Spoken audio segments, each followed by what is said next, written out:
Our guest is not here yet. Oh, I am so sorry. She's running late. She called. She's going to be here. She's already left her house. It'll be okay. She'll be here soon. I'm sure. Sure, my hair looks good? Good? It looks fine. Well, we need to go ahead and get started. Are you ready? Are you ready? 5, 4, 3, 2, 1.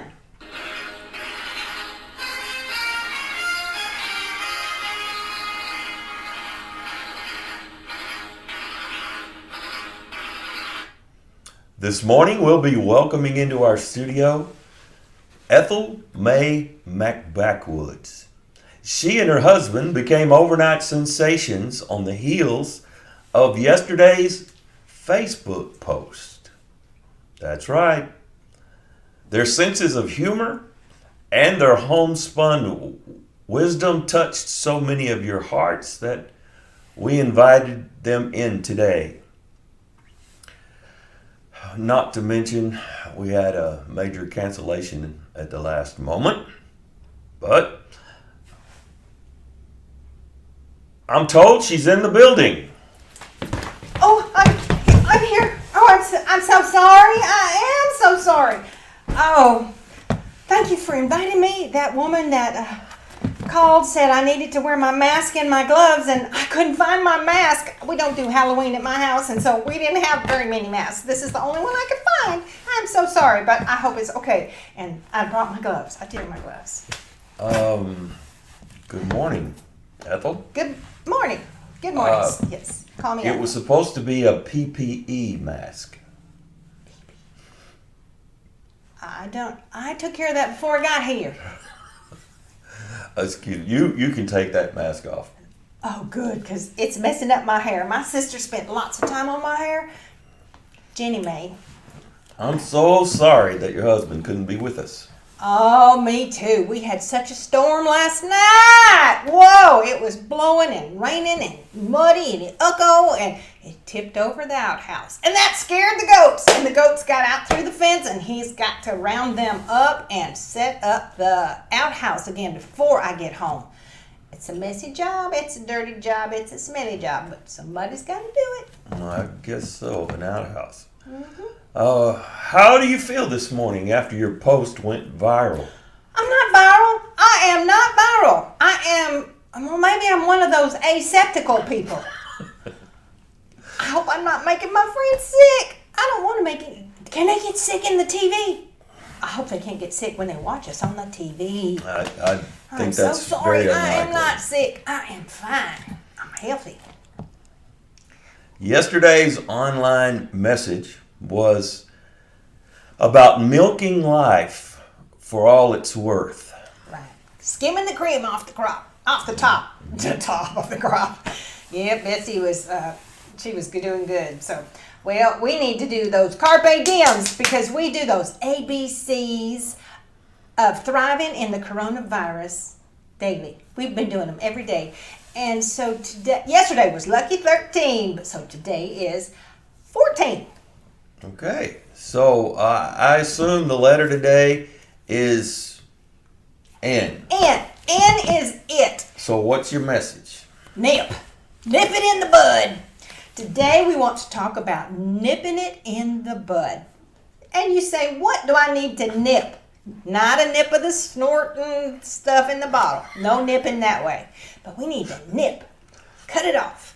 And so I was thinking about some things we need to nip. And one of those things we need to nip is discouragement. So I started thinking, well, what is discouraging during these coronavirus times? And sometimes it is, how long is it going to last? I want to go see my friends. That's discouraging. Or, what am I going to do for money? Because I don't have a job right now. I am not an essential person, except to my husband. And so I don't have money coming in. And so all of these things just kind of weigh on us and cause some discouragement. Nip it! Nip it in the bud. And another thing we need to nip is unforgiveness. Unforgiveness. When you're stuck at home with all your kinfolk, It's so easy to take an offense, to get your feelings hurt, to hurt other people's feelings. And you just need to have unforgiveness nipped. Cut it off. Don't even let it get a hold. Don't let it go up and even be a bud, because we don't want to have to nip it at all, because it needs to be gone. And the last thing I was thinking that we need to be nipping Yes. is negativity. Don't be a negative Nancy. Be a positive Patsy. And or godly Gertrude. I like godly Gertrude better. And so we need to be them. So we need to examine everything that comes into our lives. It could be negative or positive. I have a friend who got a liver transplant yesterday. Now, do you think she was moaning about having to have a liver transplant and being sick for 20 years? No, sirree. She was rejoicing and thanking the Lord that she had a new liver. And we're asking the Lord to make it stick. And so it's always got something on the bright side, but you got to look for it. So when that negativity comes in, nip it in the bud and start digging and sowing and cultivating what's the good stuff and clean it, get it out of there. So some of you may not know what nip it in the bud means, but nipping it in the bud is taking care of it before it gets to be a problem.